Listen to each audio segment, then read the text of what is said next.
For months now, we have been talking about these Iowa caucuses, but sometimes people ask, well, how do they work and why are they so important? So we brought the expert here, David Absolutely. Yepsen, of course, who was a longtime political reporter for the Des Moines Register and has covered the Iowa caucuses since 1976. Nice to see you. Thank you so much for joining us. Welcome back.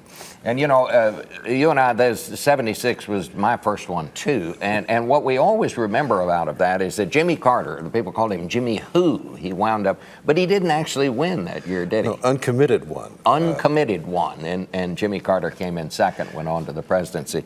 David, have you ever seen anything quite like the one we're having? Well, no, they're all different. But this started late. There's been a lot more attack television floating around, and caucus goers seem to be having a hard time sorting it out. A lot of fluidity, a lot of indecision. Well, not just the caucus, the politicians here in Iowa. We talked, of course, to Governor Branstad, the Republican, Congressman Steve King, Republican Senator Chuck Grassley. None of them have endorsed in this race.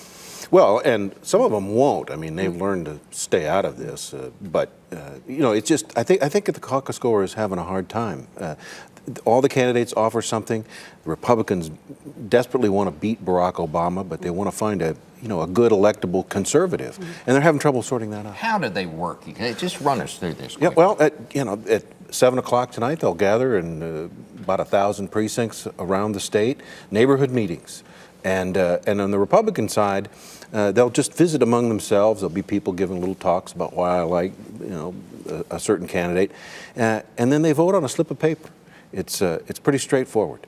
Yeah, the Democrats do theirs in public, though, more. Yeah, they're public. They break up into groups. Yeah, that's right, and it gets a little more confusing. The Republicans are a little easier to understand. Yeah. Do you have any sense of what's going to happen tonight? No, I don't. I mean, I think Mitt Romney clearly has something going, but Rick Santorum is kind of moving and surging here at the end, rallying the social conservatives. So any number of outcomes are possible. How much does organization matter? Because clearly Mitt Romney is the most well-funded, most organized of the candidates. Rick Santorum has the voter enthusiasm, but he lacks the organization. Does that matter as much? Can he still pull off? Can that enthusiasm still propel him to a great victory? Well, it could. Organization, I don't think, is as important this time as it has been in the past. Debate performances have actually been very important. But in a race this fight or close, the guy who's still got somebody out there making phone calls and having his neighbors come with him, that could be the margins. All right.